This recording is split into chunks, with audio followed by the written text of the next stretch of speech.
Today's buyers are longing to leave suburban living for the slice of country life they've always dreamt of. We may have struck lucky with our properties. I love this house. I love it. And their vision might be closer than they imagined. It's lovely. Imagine the whole family in here gathered around the table. Yeah.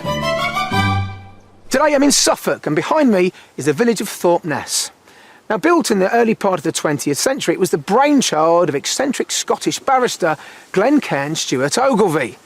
Now, he was passionate about Tudor and Jacobean architecture, and he wanted to create a holiday village that, in his view, harked back to the days of quintessential England. But there was a problem: a ginormous water tower that overlooked the entire village. In Ogilvie's view, it wasn't in keeping with the rest of the houses, so he wanted to make it so. And what you see today are the result of his modifications. The tower has been ingeniously disguised as a clapperboard house, complete with windows, a pitched roof. It's even got a chimney stack. Today, though, the village no longer requires the water tower, but you'll be pleased to hear it's been converted into a luxury home, and stands tall testament to the unique vision of Ogilvie himself. The East Anglian county of Suffolk is bordered by Norfolk to the north, Essex to the south, and Cambridgeshire to the west. Looking out over the North Sea, the Suffolk Heritage Coast stretches 50 miles from Felixstowe in the south to Lowestoft in the north. Along the way, the ever-popular seaside town of Southwold is recognised for its stunning Georgian architecture and multicoloured beach huts. The pier, originally built in 1900, was completely refurbished in 2001 and offers some wonderful views back towards the town. Moving inland towards the heart of the county, the cluster of historic Suffolk wool towns and villages date back as far as the 15th century, when the textile trade was big business here. To the south of the county, Dedham Vale has some of the country's most serene and stunning landscapes, which were immortalised by 19th century artist John Constable. Some of his most celebrated works, such as the Hay Wain and Flatford Mill, were painted in the countryside around the nearby village of East Bergholt, where he lived. With a wealth of period properties and beautiful surrounding countryside, you'd think that would be reflected in Suffolk's property values. Yet the average cost of a detached house here at the moment is just under £278,000, which is around £16,000 below the national figure, which I think represents pretty good value. But be warned, toward the south of the county, where properties are closer to road and rail links back into London, prices do begin to climb. So whereabouts in the county are today's buyers looking? Let's meet them and find out. Laura met New Zealander Matt 7 years ago at a bar in London whilst he was backpacking around the UK. She convinced him to settle with her here, and they bought a home in Stevenage, Hertfordshire. I would describe Matt as a typical Kiwi. He's very outdoorsy and friendly and easy to get along with. Things have changed substantially since I arrived in the UK. Now I've got a wonderful wife and two fantastic children. And I couldn't ask for anything more, really. Aww.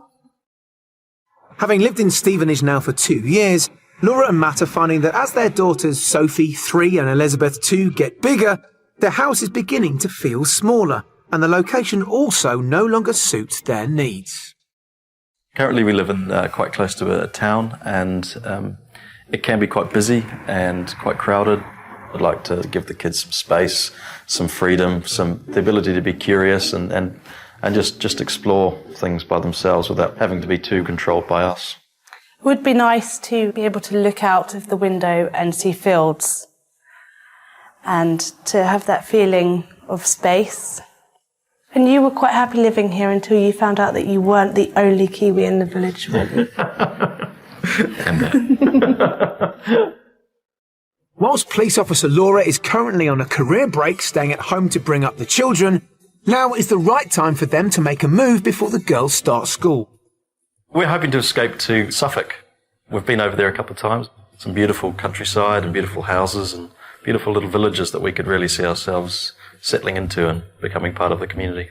Nice little cosy pubs in the winter and lots of sheep, primarily. Which is not why I'm attracted to Suffolk at all. But yeah, we would like to get some land to that we potentially could keep some sheep on in the longer term, just to give our girls a sort of a rural upbringing.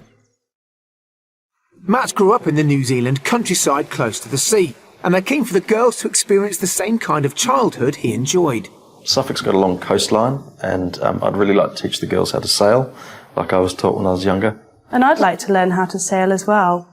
Committed to making the move to Suffolk work, Matt would like the property to be no more than a 15-minute drive from the nearest railway station, so he can still commute to his risk management job in London.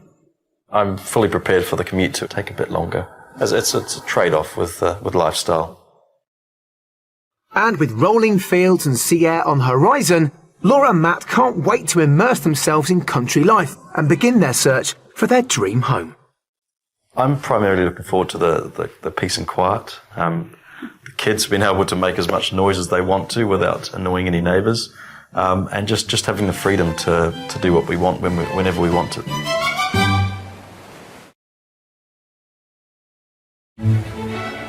Having visited Suffolk only a handful of times, Laura and Matt are open to living anywhere in the county, so this gives us great scope for our property search. I'm meeting up with them to pinpoint exactly what they're after in terms of their new home and new life in the countryside. So welcome both of you to a bright but blustery Suffolk. Good to be out in the countryside?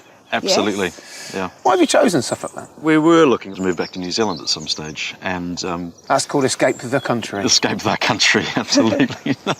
And Suffolk is quite similar to New Zealand in terms of the countryside, and this is sort of a compromise between the two. Well, you're still working, so it needs to be commutable. Well, I've spoken to a few people at my work that do commute from Suffolk. Yeah. I've had a look at the Sudbury commute as well, and that, Yeah. that seems quite reasonable. Now, schools, they've got to be a factor coming up, haven't they? That's a key aspect of the property search for us, is the schools available for the children. So, let's talk about the house itself and its environment. You're from New Zealand, so I imagine you want to be in the middle of nowhere. This is where we compromise again. I Yes. would rather be in the middle of a village. Yeah. Matt would rather be in the middle of nowhere. So I think somewhere in between that would be ideal. What does it look like then, this dream countryside property then, Laura? Ideally 4 bedrooms, at least. An annex would be nice. Especially if we have people stay from New Zealand that are over here for extended periods of No, time. that makes perfect sense. Yeah, like your folks, of course. Absolutely, yeah. Okay, style-wise, have you got anything you both like? We've looked at barn conversions, we've looked at Victorian properties. We'd prefer something with a bit of character. Yes. Now, outside, do you want big garden? Yes. How big? Well, Huge, huge. Why did I even would ask like- that question? Matt would like 5 acres, and I'm a bit more realistic. Good. I'll go with your answer then, Laura. Let's talk about budget, because I understand you've got 2 options, haven't you? We have a property in Stevenage at the moment, and Yeah. we'd quite like to keep that. Right. And rent it out. Or selling it would increase the budget somewhat over here. So if you keep your property in Stevenage, how much would you be able to spend here? I think 450 is 450 to realistic. 500. Okay, and if you sell your property in Stevenage, 550 to 650. okay. So how about then we look around 450-ish, option 1, and 550-ish, maybe squeezing a bit more out of it for option number 2. Yes. Sounds like a good plan. Great. Let's get going. Lovely. Fantastic. Thanks. Having a budget in the region of £450,000 and £550,000, Laura and Matt are looking for a 4-bed detached property with lots of space for their growing girls to explore and enough land to appreciate rural living, but also not too far from a local village. We've got some gorgeous properties lined up which reflect the bountiful architectural heritage of Suffolk that Laura and Matt love, combined with the space they're longing for. At the end of the house tours, I'll be asking them to estimate the price of each. Our final stop will be the Mystery House, which provides an alternative option and may make them reconsider elements of their wish list.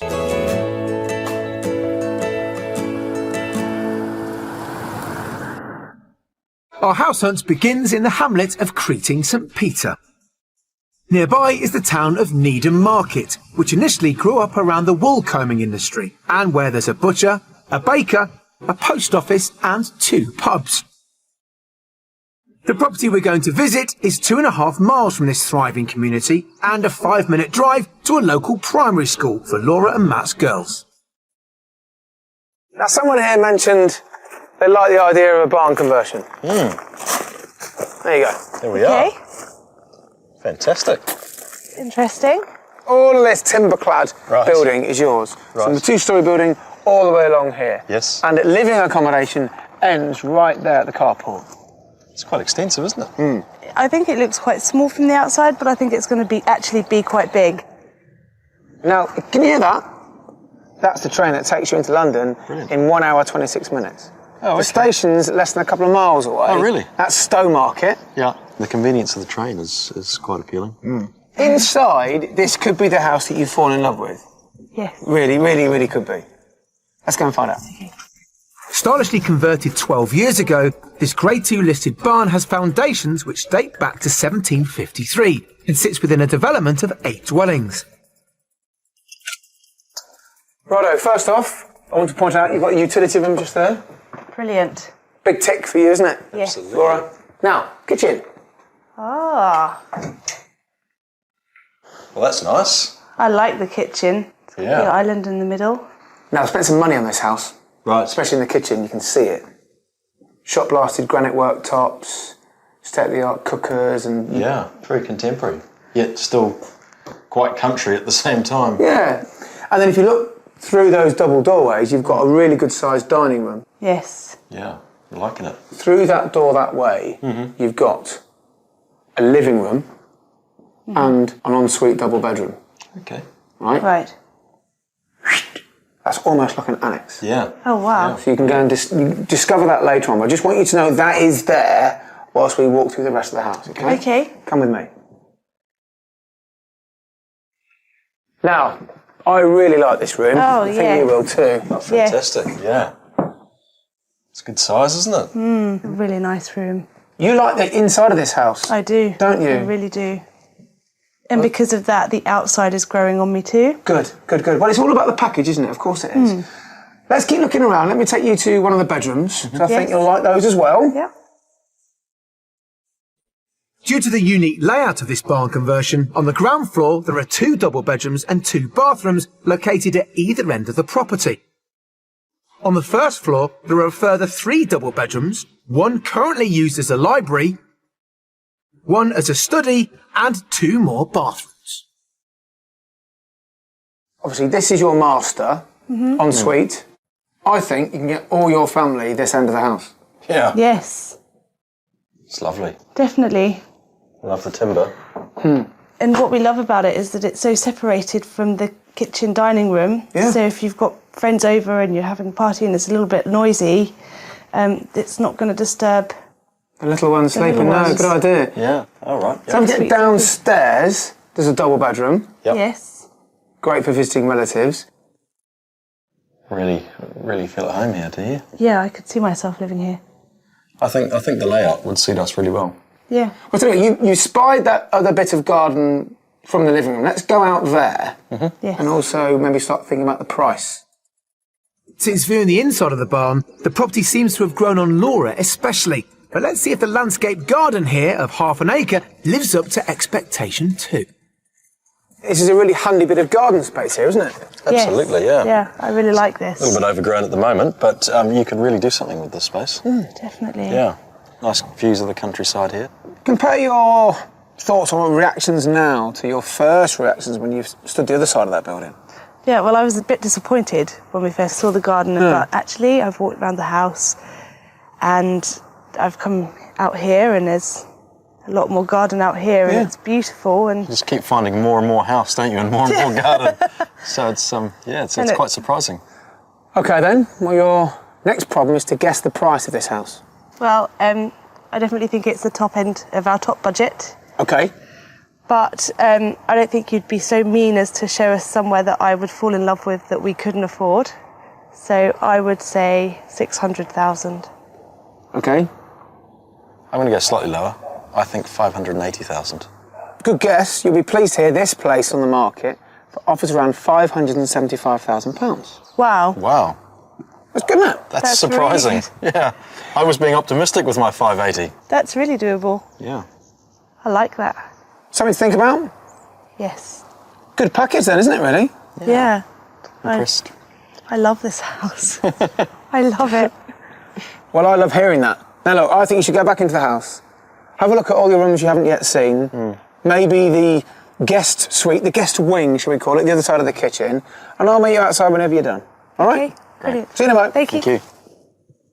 Well, this house has really grown on both Laura and Matt, and I think a lot of that is, of course, the size of the accommodation, but it's been really well done.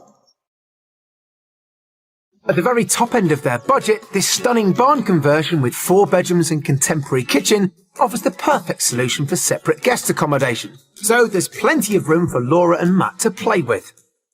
Space is what we were after, and this place definitely delivers that. Walking around the house, the rooms are all lovely, it's beautifully decorated. Wow. Well, this would make a fantastic guest room, wouldn't it? Yeah. Yeah, very impressive. I love the style. This place has been done very tastefully. Another bathroom. Oh, wow. Brilliant. Possibly where this house falls short is on the outside space for me. If we were to buy this house, because it is at the top end of our budget, we would have to sell our house in Stevenage. But I think for a house like this, that would be something I'd be willing to do. So tell me, guys, what was it like spending some time in this house on your own? Did it grow on you even more? Yes. Yeah. Yeah. Yeah, I really like this house. Are you surprised on how you've almost turned a corner? I know you certainly look quite nice, but you were uncertain about the area, but you really seem to have warmed to it. I have. It's, yeah, the inside is just fabulous. I have too. I liked it to start with, but seeing the inside just makes it even more. Well, hopefully it's something to sleep on now, isn't it? Yes. Let's go. Think of that.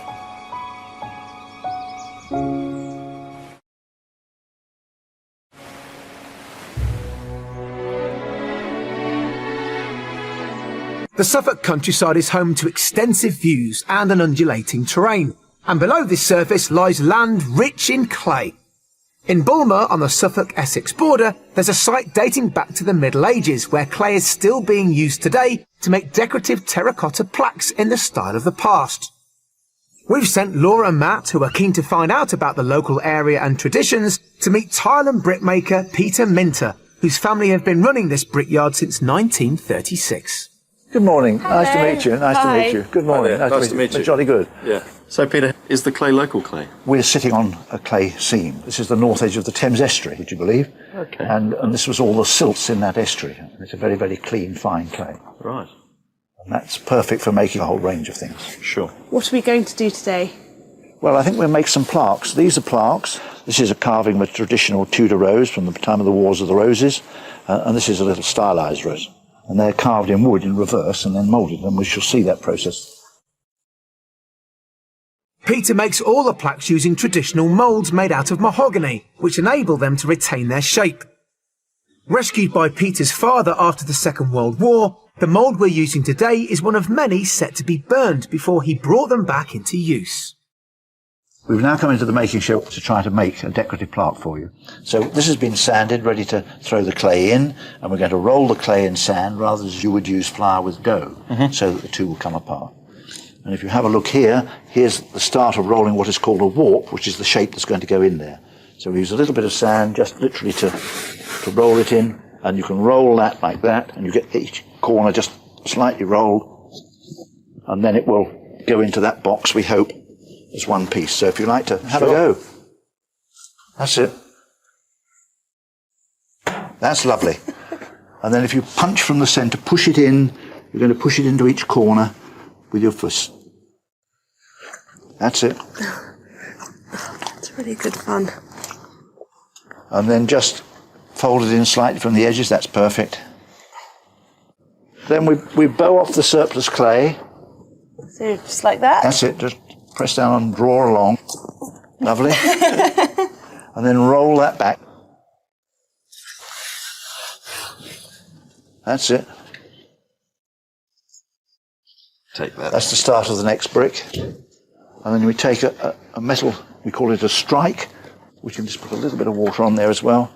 And then you can just smooth that off with that rod. Draw it right along the top there. That's perfect. This has got to go onto a board when you turn it out, so we put a little sand on there, just like a flower again. So the next thing is to pick it up. That's it. That's lovely, perfect. You've got a job. That's lovely. Pick up a board, lay it on top. Turn it over. A bit of luck, it should. Yeah? hopefully come out. And Just give it a little wiggle. Slowly, not too much, just straight up. I'm so bossy. Oh, wow. How about that? Fantastic. So now we're going to put this to dry, and during the drying process it will shrink. Once the plaques are out of the moulds, they need to dry out for around 3 to 4 weeks before they can be fired in a coal-burning downdraft kiln. This is the kiln. Why do you dry the plaques out before you put them in the kiln? If you've got moisture present, when it heats up it would turn to steam and the whole thing would disintegrate. And you leave it that way for 3 days. 3 days. Firing and 3 days cooling. Okay. So in about a couple of months' time, your plaque should be ready. Fantastic. Lovely, thank you. It's very nice to meet you, and thank you very much for coming. No, Thank you for a fantastic All day. right, jolly good. Very Nice interesting. indeed. Thank Jolly you, good. it's Thank been you. lovely. Thank you. Bye-bye.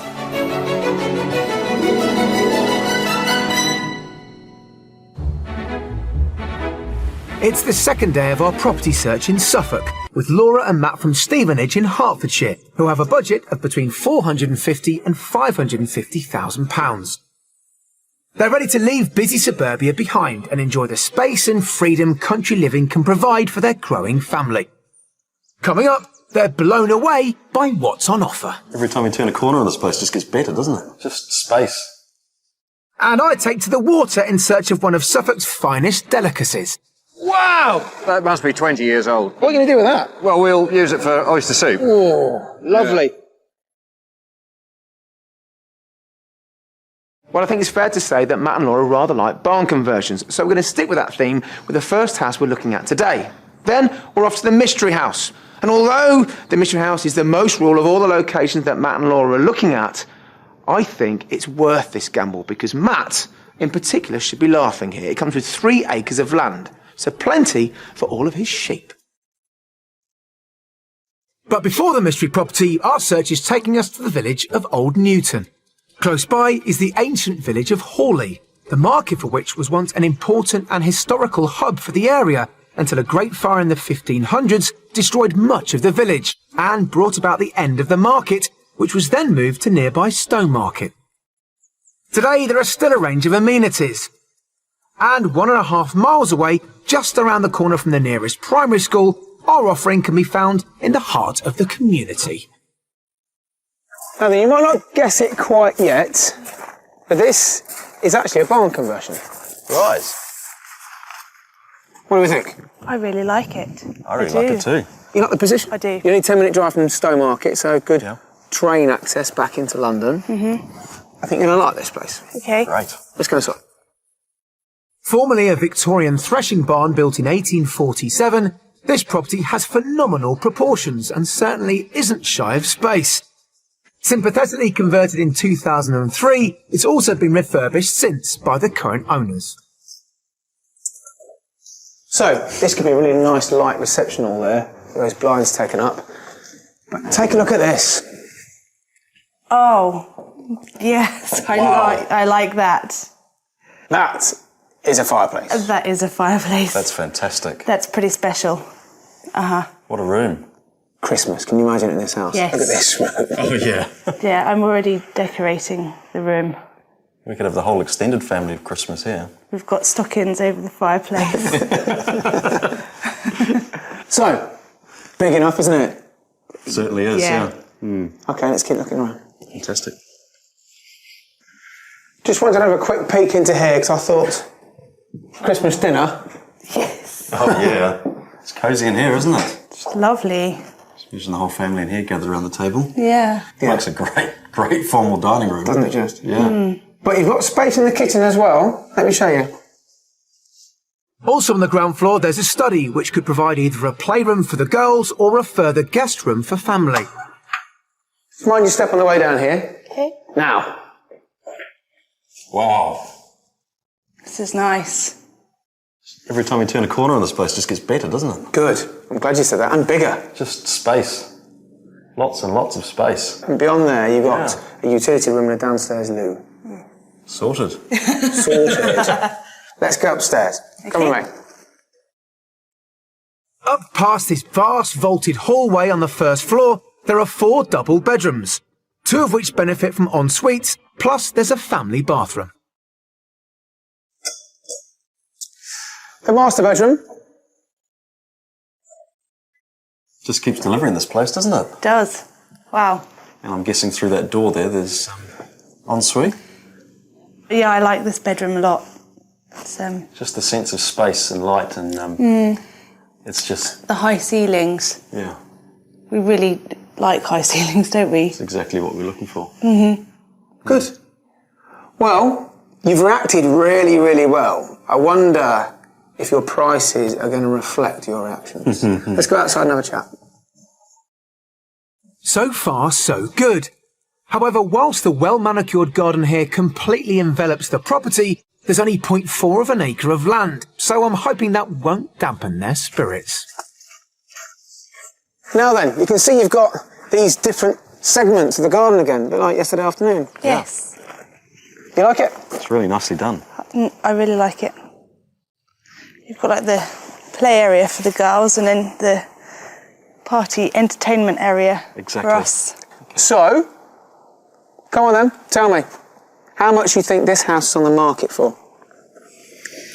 I think you've been a bit mean to us, Johnny, and I think you've gone right to the top, if not a little bit over our budget. So I'm thinking around the £610,000 mark. All right. I'd say 600. Definitely top end.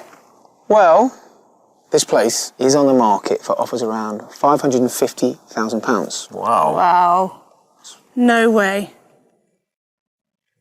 No way. I'm shocked. It's a good shot. It's on budget. That's a lot of house for the money. Yeah. Yeah. I think the house has absolutely blown us away, and I think with the quality of the house and the space that the house offers, the compromise in the land is one that I could easily make. But also, I think because there's a field next door, it gives you that sense of space. Yeah, it throws the eye, certainly. Good. Well, look, go back into the house. Have a good look around it. You know what I'm going to ask you to do? Start comparing this place with what you've seen before now, and I will meet you outside. Okay? Okay. Great. See you in a Thank moment. Well, fantastic house tour. Make no mistake about it. And the fact that Matt's now prepared to maybe consider buying a place without any land, well, it's great news. We've got one more property to see. Just under the top of their budget, this modern barn conversion beautifully retains a sense of its heritage. There are 4 bedrooms plus more than enough living space for their growing girls to enjoy and to accommodate visiting family. It sits on the edge of a village and is blessed with countryside views. Walking into the first reception room, I don't think I've ever been in a room so big in a house in the UK. It's just amazing. The living space in this house would so suit our needs as a family. There's big spaces and plenty of room for us to grow. This is a perfect little girl bedroom, isn't it? Isn't it? When I think about a country property that we would move to, this pretty much is it. It delivers on everything we're asking for: space, bit of character with the beams. It's just everything we were looking for. The house itself is beautiful. It's got beautiful features. It's beautifully decorated. It's my dream home. Now then, I think it's fair to say we all enjoyed looking around that house, didn't we? Yes. Yes. Did we potentially look around your new home? Yes. Oh, straight in. But yourself? I think we're both quite keen on the property. We are. Well, we've got one more property to have a look at. So let's get on the way.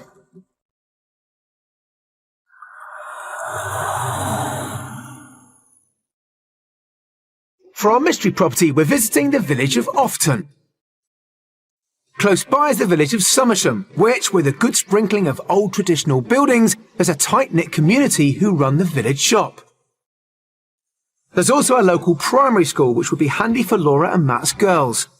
From here, it's just 2.5 miles to our next property, which has a stunning rural setting.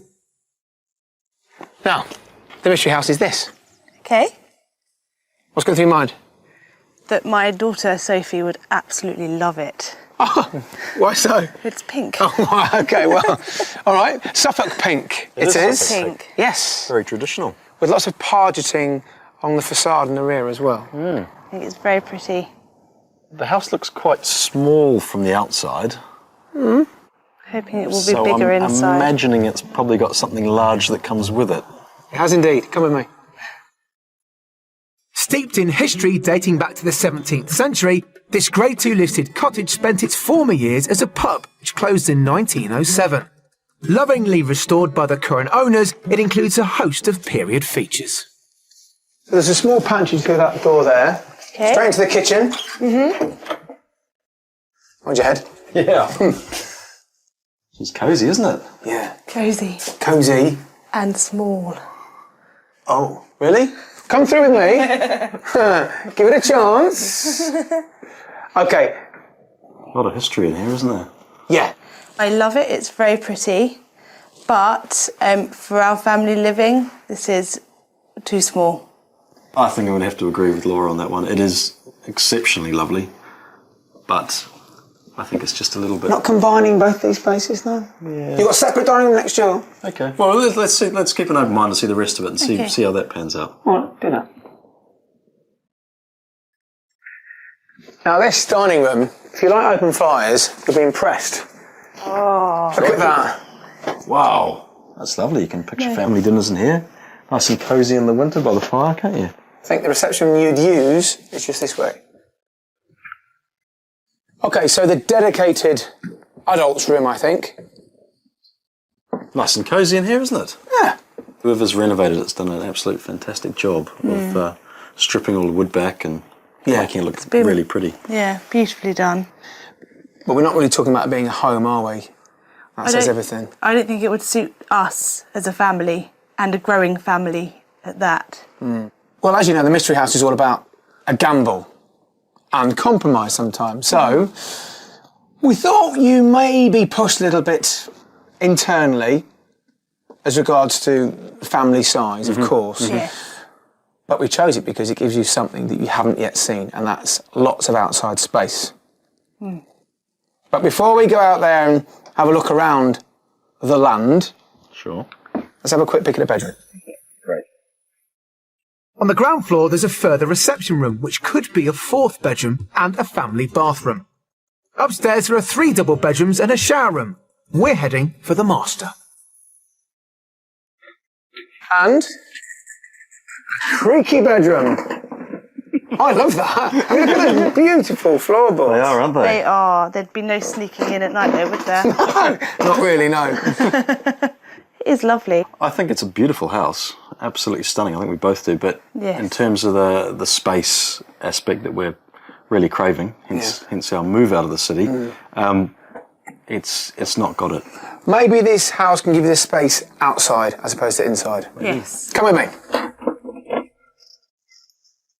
The land is the real selling point of this country cottage, with veggie plot and stunning views. There's over 3.5 acres here, and I'm hoping this time Matt will be happy with his lot. Now, the man wanted land. Satisfied? It's a good lump of land, isn't it? Yeah. Cracking view from up here, isn't it? I think coming here and seeing the land and what you get in terms of a house for the price and the compromise you have to make between the two, I'm swayed more towards the house being the focal point rather than the land. So, how much do you think it's on the market for? I'm thinking around the 450,000 mark. Okay. I'd say 500. Ooh, quite a spread. Yeah. And it's split the camp, because this place is on the market for offers around £475,000. Okay. I feel like the Mystery House, on this occasion, has been an exercise in flushing things out. Maybe you've already seen a property you like more and it helps make your mind up. So, just have a quick skitch around on your way out and I'll meet you whenever you're ready, okay? Okay. See you in a bit.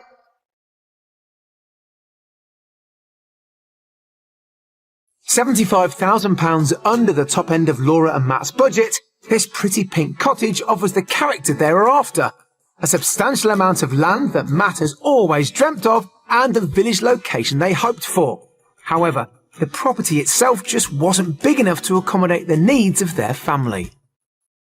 So the Mystery House is a beautiful little cottage, but probably just not right for us. The house was very lovingly restored, but the rooms felt very small and the ceilings were low. We have 2 young, very energetic children who need space to grow and to run, and I just feel that this cottage would be too small for them to be able to do that. It's helped me realise that the land that I was longing for is possibly not as necessary as what I thought it was. The best move for us would be to spend the extra money and sell our house in Stevenage so that we could perhaps buy a bigger place over here and get exactly what we want.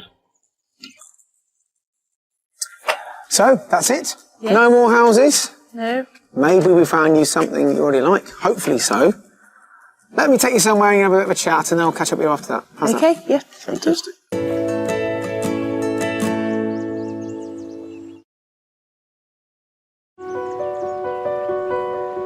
Just outside the Suffolk coastal village of Orford sits the 3-mile-long Butley Creek, a small tributary to the River Orr, and a breeding ground for oysters which have been farmed here since Roman times. By the early 20th century, the trade had almost completely died away. That is, until the 1950s, when Richard Pinney, a Londoner keen to make his own escape to the country, heard of this rich oyster heritage and reintroduced oysters to the creek. 3 generations later, and Bill Pinney is still working the oyster beds. So I've come to meet him to find out a little more about this age-old tradition and, of course, the delicious Butley oyster itself. Bill, thanks very much for seeing me this morning. First of all, how would you describe what you do here? Well, we're oyster farming. Right. We buy the oysters as very small seed and grow them all the way through. So on the river, on the surface to start with, in small mesh bags, and then when they get big enough, we put them on the bottom, where they grow much more slowly, but they grow into a better oyster. So have you been out yet today? Not yet, no. Now's the time. Shall we go? Yeah. Good man. Having been introduced to Europe's shores around 40 years ago, the deep shell oysters here are originally native to Japan. And with Butley Creek being tidal, the mixture of fresh water, salinity and natural plankton provides optimum conditions for the growth of around 50,000 of these oysters each year. So these are the ones you're growing, Bill? Yeah, these are the baby oysters that are getting big enough to go onto the ground. So I'll show you. These are very, very small, these ones. So how long have these been in here? Yeah, we've had them for 6 months. And when you put them in here, how big would they have been? Well, they were absolutely tiny. I mean, they were just like the tip of the oyster there. Wow. They were that small. These ones are getting near the end. Probably in another 3 or 4 weeks, they'll be big enough to go on the bottom. Quite close to it, yeah. Can we have a go at dredging some that have been there? Yes, I'll take you onto a bed where they've been down now for about 6 or 8 months, and you'll see the difference in growth. Great. The oysters in these beds can be harvested all year round, using traditional methods which have barely changed over the last 2,000 years. Towed behind the boat, the heavy-framed dredge scrapes the oysters off the riverbed and catches them in a net-like bag before it's then pulled in by hand. Got a good feeling about this one, Bill. Yeah, we'll get a bag full. Hold it in then. See what you got. Pull it in. This side. That's right. Feels heavier. Here we go. Moment of truth. That's it. Yeah. Well, yeah, that's good. You've got half a dredge full. Pull them in. Look at the size. Wow! Well, this is more than 6 months old, isn't it? Yeah, that must be 20 years old, I should think. That's the size you would normally eat. But what are you going to do with that? Well, we'll use it for oyster soup. Oh, really? Yeah. Nice. Yeah. After being dredged, the oysters are washed and purified before they're ready to eat. And having worked up an appetite on the water, I'm itching to try one. But first, I've got to get past that shell. So how do you open one? Because it looks difficult. There is a nag in at that end, yeah. Under the hinge, have a little wiggle. Little pressure, keep wriggling until you feel it pop in. Keep going. That's it, you've got it. Right. And then just slide along the top shell and cut the muscle. Going that way, and you'll feel that top muscle give. That's it, you've got it. Plump little oyster in there. You're now going to cut underneath that muscle. You slide the knife underneath the muscle there, and then it's free from the shell. That's ready to go. How do you prefer to eat them? Well, most of our oysters are just eaten raw. So we're going to put a little bit of lemon and sprinkle of red pepper, perhaps. So. Most fresh things, the simpler the better, isn't it? Exactly. Your fork. Thank you, sir. That is gorgeous. Yeah. That is absolutely gorgeous. Well, I must say, Bill, it's not the quickest form of farming, but it's certainly one of the tastiest. Thank you very, very much. It's been fascinating today. That's a pleasure. Best of luck for the future. Thank you.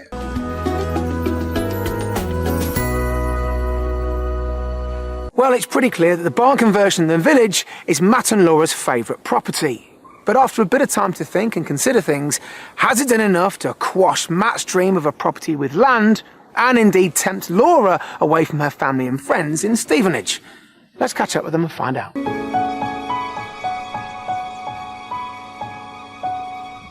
So, your favourite house? It's got to be the barn conversion in the village. Definitely. Yeah. What set it apart? The lounge was just fantastic with the fireplace. You couldn't fail to be sort of impressed No. when you walked into that space. Yeah, and the fact that you walk through the house and it just gets better and better. Yeah, quite. So- As did your reactions. Yeah. Now, from my perspective, this looked like a two-horse race between the semi-timber clad barn conversion and the one we saw in the village. The outside space at the village barn conversion worked much better. Yeah. It wrapped around the house a bit better. And the fact that it was right next to fields and had a beautiful vista over the fields as well. Even if we didn't own them. Now, Matt, for you, one of the big factors was land. Now, this barn conversion doesn't have a lot of it. Has the house done enough for you? I think so. The house blew us away, and that more than makes up for the... Well, it's still got a reasonable amount of land. It's still 0.4 of an acre, which is, not to be sneezed at. To sacrifice the wide open fields that I'd envisaged, which are admittedly right next door to the property also. Yeah, quite. So, it's a perfect compromise for us. So, what's the next step for you? I think we need to take a bigger look at the area. Just find out what the schools are like. Maybe look at the house again, just with a sort of another day with a fresh set of eyes. Yeah, why not? Do let me know what happens next, won't you? We will. Good. Absolutely. Well, good luck. Thank you. Well, it's been great showing Matt and Laura around those fantastic properties. But what I've really enjoyed is seeing them both compromise on what they individually want in order to get what's best for their entire family in the long term. And I think with that barn conversion, they're achieving just that. Now, of course, by their own admission, they don't know this part of Suffolk particularly well, so I totally understand why they want to come back up here, and in particular, look around that primary school for their two young daughters. And if all that goes well, then maybe the entire family will be making a more permanent move up here to Suffolk very soon. See you next time. If you'd like to escape to the country in England, Scotland, Wales or Northern Ireland and would like our help, you can apply online at bbc.co.uk/be on a show.